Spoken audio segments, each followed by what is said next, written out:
हरियाणा में 22 ज़िलों में 109 ब्लॉकों में 1380 गांव में 55 टीम, हर टीम में हमें कृषि विभाग, मत्स्य पालन, एनिमल हस्बेंड्री और बागवानी और भारत सरकार से हमारे विश्वविद्यालयों से साइंटिस्ट, एक्सपर्ट सब आपके पास आएंगे और हर जानकारी के बारे में वहाँ विस्तृत बात होगा। ये एक ही उद्देश्य से कि हमारे कृषि के क्षेत्र में, बागवानी के क्षेत्र में, एनिमल हस्बेंड्री के, मत्स्य पालन के क्षेत्र में हम आगे कैसे बढ़ें। ये आप सबको विदित है कि बहुत सारे स्कीम्स जो भारत सरकार ने और हरियाणा सरकार ने आपके सामने रखे, हर विभाग के तरफ से प्रधानमंत्री किसान सम्मानित निधि योजना जैसे फसल बीमा योजना, मेरा पानी मेरे विरासत और धान की जो सीधा बिजाई है, पराली के प्रोत्साहन योजना और सॉइल हेल्थ कार्ड जैसे प्राकृतिक खेती की योजना के बारे में बहुत महत्वपूर्ण कार्यक्रम आगे होने वाला है। मेरे फसल मेरे, ऐसा विस्तृत हम जानकारियाँ आपको इस अभियान में देंगे। बागवानी के क्षेत्र में एक महत्वपूर्ण कदम माननीय मुख्यमंत्री जी जो छोटे किसान हैं उनके लिए संकल्पबद्ध है। जो छोटे किसान जो बागवानी का काम करता है उनके लिए वो जो हमें इंटरनेशनल हॉर्टिकल्चर मार्केट गन्नौर में अच्छे प्रगति से चल रहा है और जापान से 2700 करोड़ का एक 9 साल के चलने वाली प्रोग्राम जहां एफपीओस को पैकेजिंग में, मार्केटिंग में हेल्प करें। और अभी फ़िलहाल महाराणा प्रताप बागवानी विश्वविद्यालय का भी प्रारंभ हुआ है।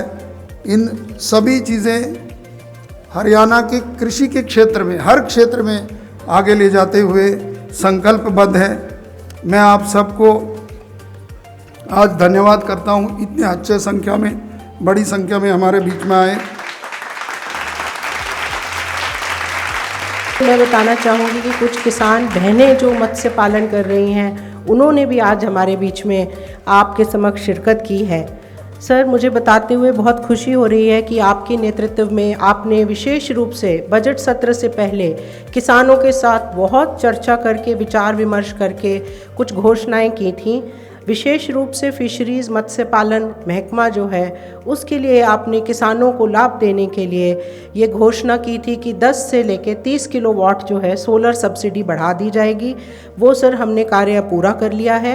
इसके अलावा भिवानी में सर मुझे बताते हुए हर्ष हो रहा है कि जो मछली पालन विभाग है वो एक इंटीग्रेटेड एक्वा पार्क, उत्कृष्टता केंद्र किसान भाइयों के लिए लेके आएगा, जिससे जो खारे पानी में मछली पालन है उसको विशेष रूप से बढ़ावा मिलेगा और हमारे प्रदेश के किसानों को उसका बहुत लाभ मिलेगा। सर, आपने सर पूरे प्रदेश में एक रूप में समान रूप से विकास करते हुए सिरसा का जो क्षेत्र है विशेष रूप से सर वहाँ पर हमारी झींगा मछली पालन से किसान बहुत ज़्यादा आगे निकल रहे हैं।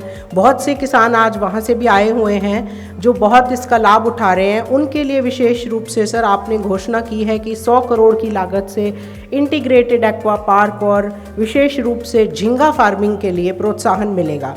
सर, झींगा फार्मिंग का हरियाणा एक बहुत अच्छा एग्जाम्पल खड़ा कर रहा है। पूरे देश में सर लैंडलॉक्ड स्टेट्स में हमारा उत्पादक जो है किसान की मेहनत की वजह से सबसे ज़्यादा है। सर, मैं आशा करती हूँ कि आपके सर नेतृत्व में और एग्रीकल्चर मिनिस्टर के नेतृत्व में आज जो हम यहाँ से आह्वान कर रहे हैं कि हज़ारों गोष्ठियों से किसानों को एग्रीकल्चर, हॉर्टिकल्चर, मत्स्य पालन तीनों डिपार्टमेंट्स की कन्वर्जेंस से एक बहुत अच्छा जो है फीडबैक मिले और किसान बहुत अच्छी इन्फॉर्मेशन जो आपके अच्छी स्कीम्स लागू की गई हैं उसके बारे में जानकारी हासिल करें। हरियाणा राज्य देश में गौ जातीय आबादी का 2.1% का हिस्सा है, जो 2023-24 के राज्य में 122.20 लाख टन दूध उत्पादन करके देश के कुल उत्पादन का 5.11% से अधिक योगदान दिया है। पशुपालन डेयरी विभाग हरियाणा अपने 2,929 संस्थाओं से सुव्यवस्थित नेटवर्क के माध्यम से राज्य के 71.26 लाख की पशु आबादी को गुणवत्ता का पशु चिकित्सा, स्वास्थ्य लाभ, रोग निदान, प्रजनन सेवाएं प्रदान कर रहा है। 2, 4 व 10 पशुओं की डेयरी इकाई स्थापित करने के लिए 25% सब्सिडी का प्रावधान तथा 20 से 50 पशुओं की इकाई स्थापित करने के लिए बैंक से लिए गए ऋण पर 5 वर्ष तक लगने वाले ब्याज को सरकार द्वारा वहन किया जा रहा है। इसके अलावा महिला पशुपालक को एक पशु की डेयरी इकाई स्थापित करने के लिए 1 लाख रुपए तक की राशि व ब्याज मुक्त ऋण 3 वर्षों के लिए उपलब्ध कराया जा रहा है। इसी प्रकार राज्य में पशुपालकों को सामाजिक आर्थिक सुरक्षा प्रदान करने के लिए राज्य पशुधन मिशन के अंतर्गत पंडित दीनदयाल उपाध्याय सामूहिक बीमा योजना पिछले 7 वर्षों से क्रियान्वित की जा रही है, जिसके तहत 12.78 लाख पशुओं का बीमा किया जा रहा है।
खेती खुले आसमान में होती है, प्रकृति प्रकोप बहुत आते हैं, उससे इसका बचत हो और उसका झाड़ कम ना हो गर्मी सर्दी से, उसकी एक सुरक्षा के लिए प्रधानमंत्री जी ने एक योजना बनाई थी।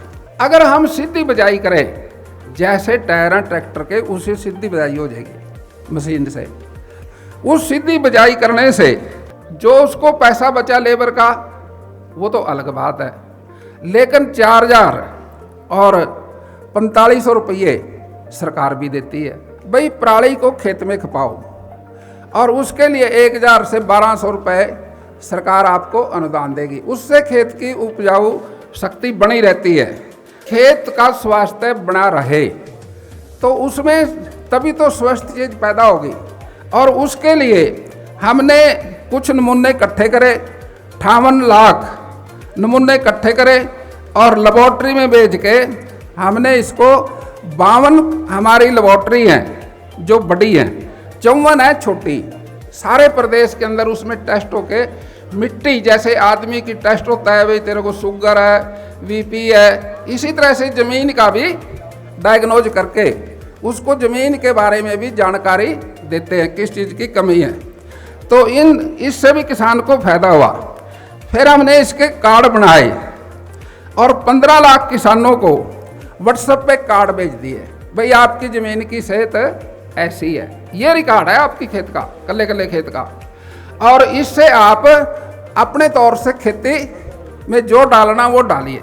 मूल्य समर्थन योजना ये थी, भाई भाव अंतर, जैसे सूरजमुखी का रेट है बाजार में कम हो गया, जो एमएसपी है उसका जो अंतर से कम भी क्या वो उसके खाते में डलेगा, ये किसान को नुकसान ना हो।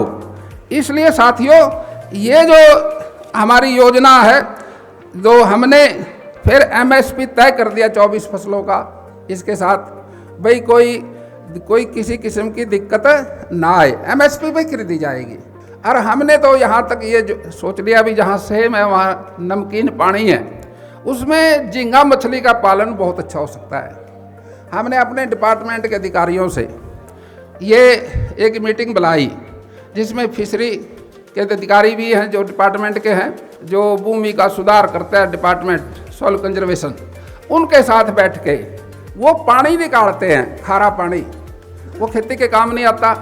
भाई आप खर्चा करते हो इसको पानी के निकालने में, इसमें मच्छी पालन हो सकता है। आप इससे मच्छी पालन करेंगे तो आपको झींगा की नस्ल जो है 350 से 450 रुपये तक किलो का रेट है, उसके अंदर अर्थव्यवस्था का भी सुधार होगा। मैं सभी किसान भाइयों को मैं आज इस अभियान के शुभारंभ के अवसर पर बहुत बहुत बधाई देता हूं, शुभकामनाएं देता हूं। आप सबको दोनों हाथ जोड़ करके राम राम करता हूं। मुझे खुशी है कि आज का जो ये शुभारंभ है, मेरे किसान को मजबूत और सशक्त करने में आदरणीय प्रधानमंत्री जी ने, मोदी जी ने जो सपना देखा है, यह मील का पत्थर साबित होगा। मेरे किसान को बड़ा लाभ मिलेगा।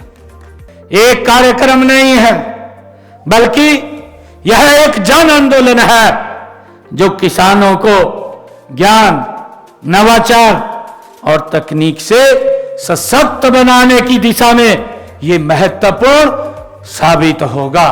कि आज इस अभियान का उद्देश्य किसानों को नई तकनीकों, नई योजनाओं और नए नवाचारों के साथ जोड़ना हमारी सरकार का ये उद्देश्य है, आदरणीय प्रधानमंत्री जी का उद्देश्य है कि हमारे किसानों को नई नई तकनीकों के बारे में जानकारी मिले और उसको उपयोग कर सके, उपयोग करके अपनी पैदावार को बढ़ा सके, अपने खर्चों को कम कर सके।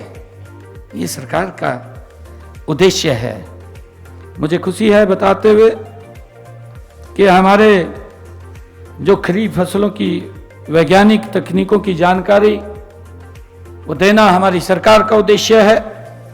मृदा स्वास्थ्य कार्ड के महत्व को समझाना है और सरकारी योजनाओं व नीतियों का लाभ आप तक कैसे पहुंचे उसके बारे में जानकारी देना है।